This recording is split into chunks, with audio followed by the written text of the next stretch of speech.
Apex has been out since February 4th, 2019, and it's safe to say that some players have been playing the game ever since.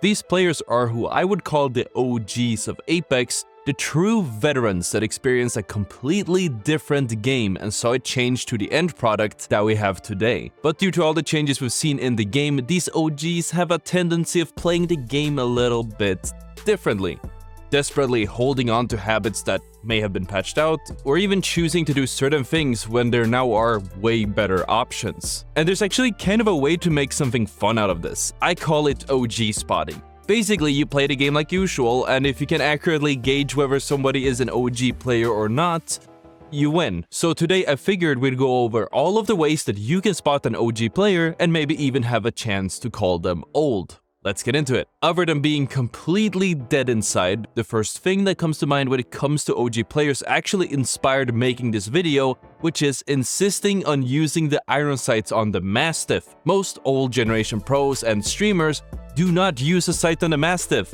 as it feels completely foreign to them. And that's because back when the Mastiff was a legendary care package weapon, it didn't come with a sight and you couldn't equip one.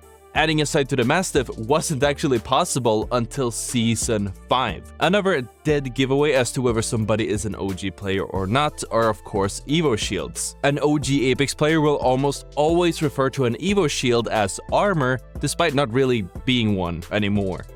Let me explain. Back in the day, Evo shields didn't exist, and all armors were a static quality, meaning that if you had a white armor, you would need to find a blue or a purple to upgrade. Doing more damage wouldn't change that, and this was actually true until Season 4, where all armors were changed in favor of Evo shields. This next one is a little bit obvious, but I figured it's still worth mentioning.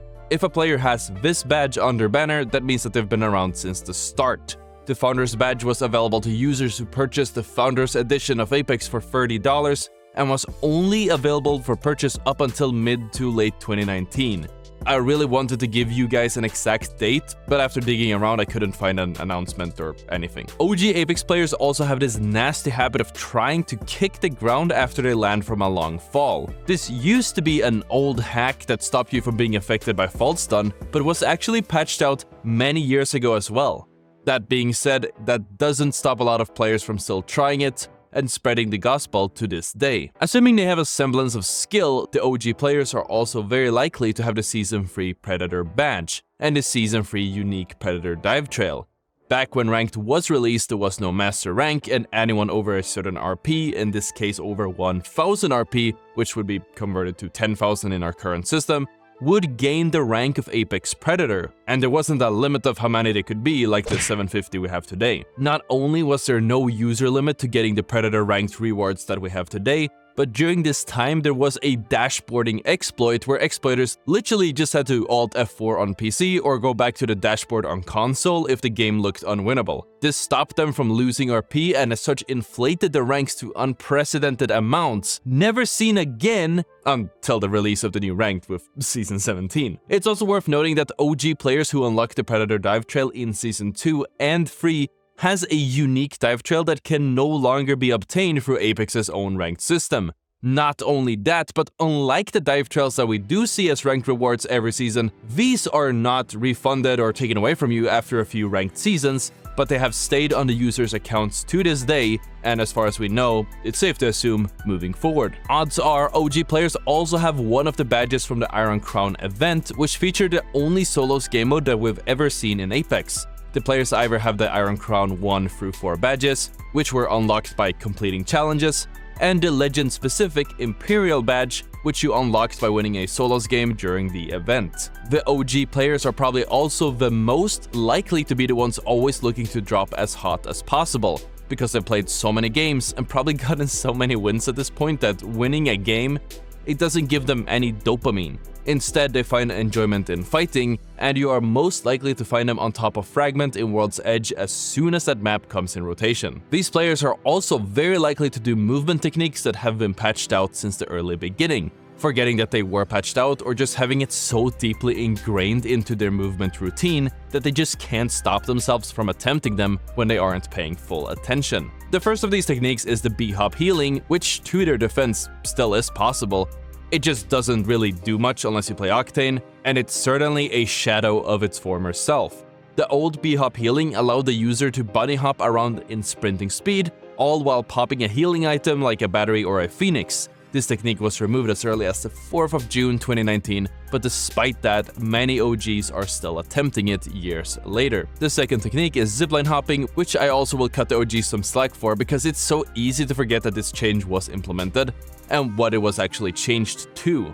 Back in the day, there wasn't a limit to how many times somebody could bounce on a zipline. This was abused by professional players to stay alive for much longer during the final rings in tournaments, and by aggressors trying to zipline onto their enemies. The amount of times you can bounce on a singular zipline before touching the ground was reduced to a lowly 3 bounces per zipline all the way back in June 2020, but you will still catch OG players getting too greedy and falling off. Also, before I forget, OG players will have a variant of the anniversary badge. This badge came in 3 levels, rewarding you a specific version of it for installing and playing Apex in the first week after its release, the first month after its release, and of course the first year after its release. Also, since I've mentioned Iron Sights so much, there's one more I haven't mentioned yet. OG players are also more likely to use the Peacekeeper with the Iron Sights rather than any actual sight. I'm not exactly sure why this is, but it might have stemmed from early pro players and streamers deciding not to use sights, leading to everyone else just following suit. Using a sight with a shotgun just feels weird, and I can relate to that completely, probably OG or not. And of course, I can't mention Iron Sights without mentioning pay-to-win skins. While there are some pay-to-win skins that you can still get by crafting, there were some really good pay-to-win skins, like the Season 7 Reactive R99 skins, which, in my opinion, has a much cleaner Iron Sight picture than the publicly available Outlands Avalanche. OG players, having been around since these reactive pay-to-win skins made their rounds, naturally will have all of them. Me personally, I have every single Battle Pass skin, except the Season 6 Reactive Scout skin, since it was around this time that Respawn or EA randomly decided that being an EA Play Pro member no longer rewarded the Battle Pass for free, and me missing the news, or actually lack of announcement, didn't purchase the new Battle Pass and missed out on one of the coolest Scout skins to date. And I'm sorry, I brought it up for like 5 videos now. It really sucks, okay? OG players are also likely to have an insanely high amount of Legend tokens. This is because before the Legend cap was raised to 2,000 that we have today, there was an insanely low level cap of 500, but before that, there was an even lower cap of 100. After you hit these levels, you would still gain experience and level up some invisible counter in the backend of Respawn servers, and leveling up past level 100 or 500, the level cap, required much less experience than it takes to level up nowadays, and it rewarded you with some Legend tokens for your time. This means that players who were around since the very beginning, putting down serious hours, have some pretty hefty amounts of Legend tokens. Me personally, I have over 1.9 million Legend tokens on my account, and I have no idea what to do with them. And of course, while I have mentioned a lot of badges during this video, some of y'all might wonder about the Elite Queue badges, and shut up, I'm getting to it. The Elite Queue was a separate game mode before Ranked was introduced, and playing in this mode would allow you to get some more unique badges, such as the 888 badge, Elite Champion badge, or Elite Streaks badge. And seeing as this was so long ago, many OGs are likely to keep their Streak badge on their banner to flex what is now a piece of lost Apex history.